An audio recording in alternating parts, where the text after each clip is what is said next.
One, two, three. This is Dr. Alex Avila with Love University, and we're back. Every week we talk about how to love yourself, others, and higher nature. And I'm very excited today to start a new series based on my book that just came out, Invincible You. Invincible You, available in barnesandnobles.com and also amazon.com. And basically the idea is to how to live your highest level potential life. Now, to be invincible doesn't mean that you are perfect or that you never lose in life, but it means that you can be happy despite the obstacles, despite the problems. And you can have continual elevation and freedom from negative thoughts and feelings and accomplish your dreams.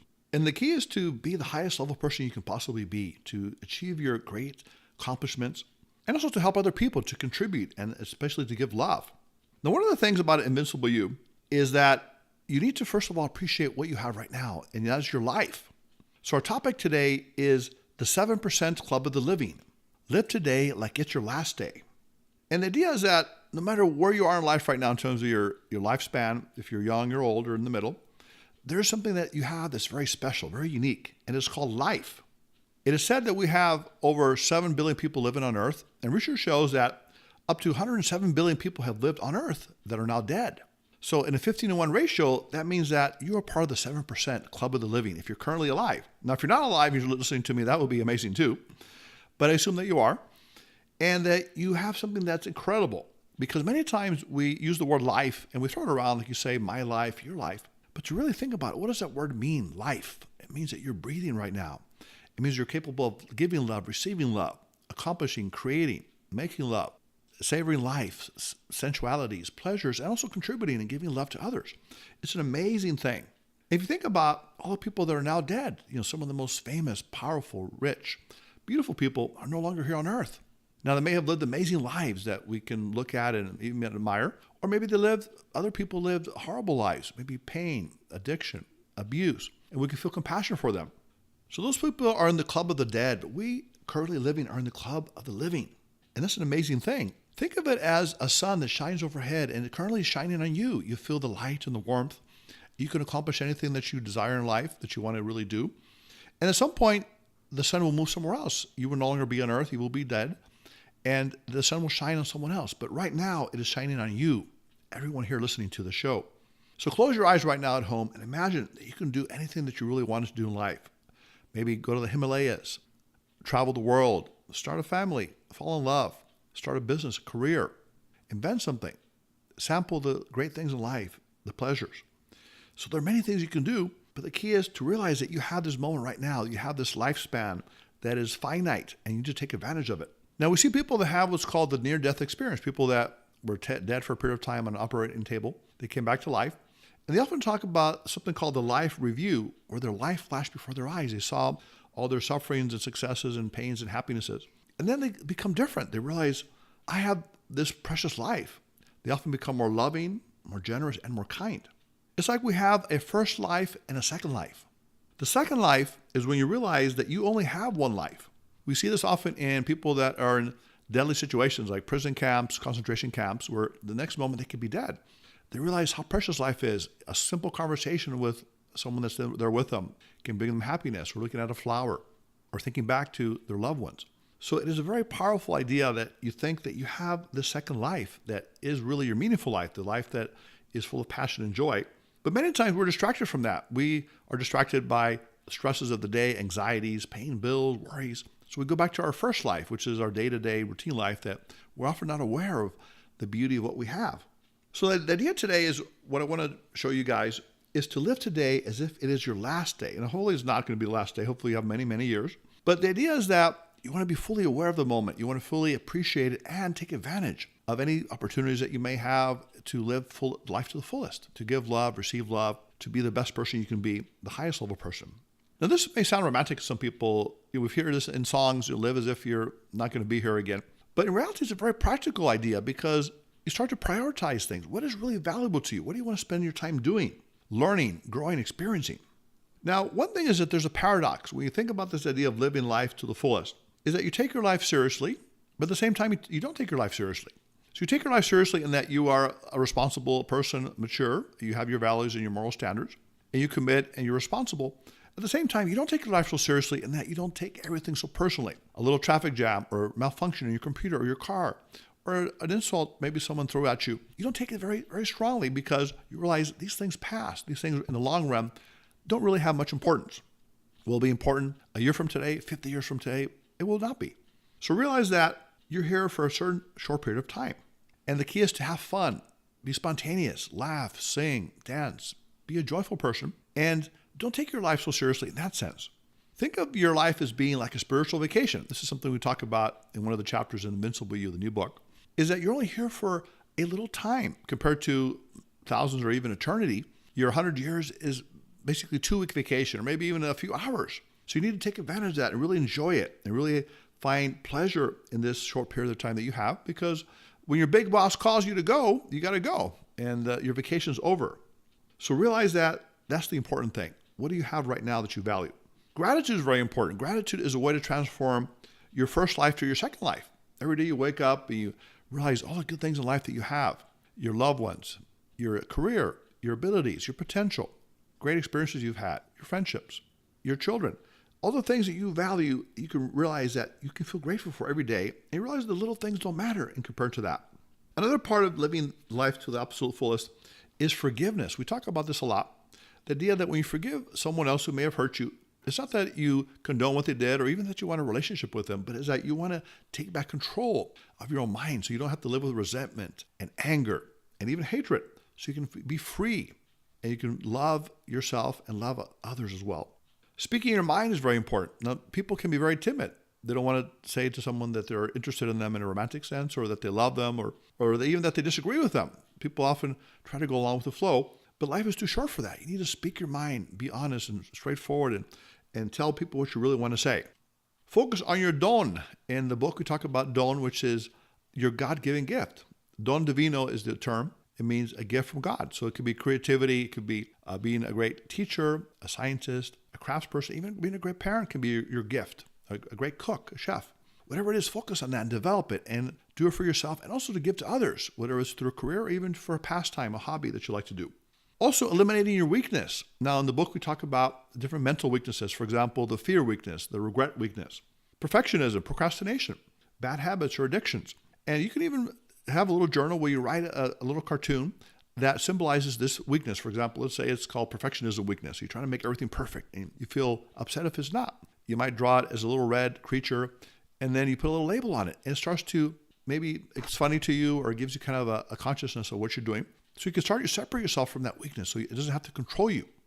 Also, living your dreams. Now, some people talk about the bucket list. This is a popular terminology where a list of things that you want to do in life. Maybe it's to go back to school and get a degree, travel, find love, start a family, enjoy experiences in life, bungee jumping, rock climbing, whatever it is you want to do, or start a nonprofit charity.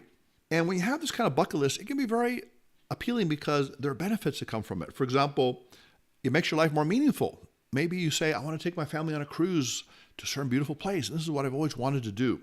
And it gives you motivation to continue going forward and even achievement. We see in research psychology that goals that are very specific are often motivating to people because it gives you a path to go to, but also they need to be challenging but achievable. Now, if the goals are too easy, then you're not going to be motivated. But if they're too hard, you may be frustrated. So you want to have a goal that is challenging, but you can also accomplish it. Now, some people say, well, I'm too old for this, or I've already failed. It's too late to go back to school. I already have a family, or to try this new career. I don't have the financial means. But in reality, you can say to yourself, it's never too late because you can always do what you want to do at some point in your life. Now, there's an amazing story of a woman named Gladys Burrell who did her first marathon at the age of 86 years old. She ran a marathon. At the age of 92, she completed the Honolulu Marathon. She was the oldest ever to do a marathon, and she's in the Guinness Book of World Records. She never gave up, and she loves running and exercise, and she's done a lot of amazing things. And you can do it too, no matter what you want to do. You want to write a novel, you want to travel, you want to start some kind of business or charity. You can still do it no matter how far you've gone in life. Now, there's a theory in psychology called the peak end theory, which means that people remember things that are very intense and also the end of a situation. So, for example, people remember the end of a date as opposed to maybe the middle part, or the end of a speech that's very powerful and rousing. And they've done studies with medical procedures that are kind of uncomfortable. For example, the colonoscopy. And they found that people that go through that describe it as being less painful when the most painful parts were in the middle and not the end of the procedure. So regardless of how old you are, maybe you're an older person, you can say, I can still accomplish this. I can still live a joyful life. If you're a younger person, you can say, I have a lot of life to live. I'm going to fully take advantage of it right now. So how do you complete your bucket list? How do you check off those little things that you want on your list in terms of your life? One good way is to be accountable, to actually tell other people what you're going to do. I'm going to go to 5 countries this year. I'm going to sample 10 different restaurants that are very unique and unusual. I'm going to start this business to save animals or children I've always wanted to do. I'm going to learn how to cook a special recipe. So when you do that, you start to become accountable. So they're going to say, hey, did you do this? What are you trying to accomplish now? Now, at Love University, I recently came up with a mission that is a very big one, and is to eradicate loneliness by the year 2025, which is a very big goal. Some people say that's impossible, but we believe that we can do it through our online work here with the podcast, also through our community that we're building and different events. We recently had a very successful masquerade event where people in Valentine's met each other based on their personality type. So we're going to do a lot more of those and help people eradicate loneliness, because loneliness is not what you may think. It's not that you're alone or that you don't have any friends. Loneliness is that you're not connected to the love, whether it's in yourself, other people, or a higher nature, a higher belief system, whether it's God or spirituality, whatever you call it. So that disconnection is what we're trying to teach people how to solve, to be more connected, to give to other people, to give love without expectation. So that's one of our missions here. So what is your mission? What is it that you want to do and accomplish in life?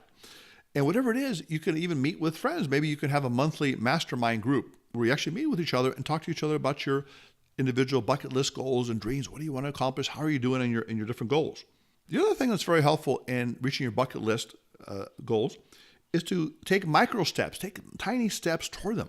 If you want to write a novel, start with the first chapter.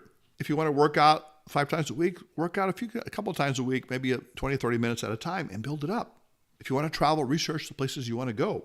So that gives you more motivation. It gives you a sense of satisfaction and accomplishment, and it propels you forward because you're taking little steps, micro steps. If you're kind of a shy person, you can start saying, I love you to maybe even your pet, your dog, because they're going to talk back. Or say, I love you to someone that you're very close to that's not that difficult to say, or that you like the person. And that's going to help you build that confidence, because it's really a lot about confidence, that you can be that inner person that you want to be. Another important thing we see in psychology that can help you in terms of achieving your dreams is called savoring. Savoring is when you increase the intensity of your positive feelings. And there are 3 ways to do that. One is anticipation. Think before you do something. The pleasure, for example, going on a date with that person you want to go out with, or going on that trip, or doing that activity you really enjoy, and just you think about what's going to happen in a few weeks or whenever it's going to happen, and you become very excited and you feel pleasure. When you're actually doing the activity or with that person or doing that thing, you actually feel the joy inside. You're very aware of it. That's in the moment. And then finally, looking backward, called reminiscing, looking back at the satisfaction and joy that what you experienced and the pleasure. And one of the ways to do that is to celebrate your successes. Maybe it's a little success. You wrote a chapter in your book, or you started improving your home in a certain way. You might even have your favorite food or drink, invite your friends over, and really be joyful and talk about what you just did. It's going to spur you on to have people that appreciate and can support your small successes as they build to bigger successes, whether it's your business or your personal life. Now, this is something interesting. We see that sometimes people do the opposite. Instead of savoring, enjoying, and intensifying their pleasure, they actually dampen it. They actually are pessimistic. They say, well, I got lucky this time. Or it's not going to happen again, or I'm going to lose whatever again I had. Maybe I made some money in the stock market or investment. I'm going to lose it later on, and things are going to go bad. So there are people that are pessimistic like that. And you wonder, why do they do that?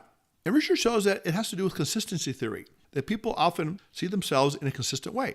If someone has high self-esteem, they see something happens to them as being something good, that something's going to make them feel happier or more successful. Someone who's more negative or pessimistic and has low self-esteem, when something happens good, they think, well, it's not going to happen again, or it was lucky, or it's not going to work out as well. So what they do is they dampen or they bring down their pleasure or their success or satisfaction, and bring it down to a lower level. But the key is to do opposite. Savor your successes, intensify them, tell other people. You might even share them on your social media and tell people what you accomplished. I baked this new cake. I ran a mile. I lost X number of pounds. Whatever it is that you're happy to do, that you're proud of, and that can make you feel much better. So everyone out there, Love University students, those that came, by the way, to the event, we really are happy that you came. We're very grateful that you had a great time meeting each other, and we're going to do more of those events. But the challenge is what I call the 7% Club Challenge. This week, I want you to come up with your own little phrase. It could be a slogan, a mantra, which is a repetitive phrase that you say to yourself in the morning and night. You can even put it up on your wall. But it has to do with realizing that you are part of the 7% Club. You're part of the living, which is an amazing membership to be in. That just by being that, you can do so many things in life and really accomplish many things and enjoy. For example, you might say to yourself every day something like, I am alive. I am the 7%. This is my time. The sun shines on me today. Tomorrow it may go elsewhere. But as long as I am here on earth, I will enjoy every drop of life that I have, savoring it like the finest of wines. As long as blood courses through my veins and thoughts flow through my mind, my soul will dance with joy and my heart will sing with love. I am the one of the 7% of the living, and I am grateful. So that's the idea. Put something into words. You can even record it and play it back to yourself. Share it with your friends on social media, YouTube. A little phrase, a little saying that can inspire themselves and other people to really live that full 7% Club life. That's an amazing thing to do. So you love university students. Until next time, I anticipate you will live life fully this week and love and give everything that you have. So if you want to reach us over here with some of your success stories, if you want to be on the show, if you have any questions or comments, you can write to us at lovetype4u@aol.com. That's LOVETYPE, the number 4, letter U at AOL.com. You can visit us at loveuniversity.love. Like us on Facebook, Twitter, Instagram. Call us at 310-226-8090. So until next week, if you're a member of the 7% Club of the Living, make sure you live life to the absolute fullest. Until next time, class is now dismissed.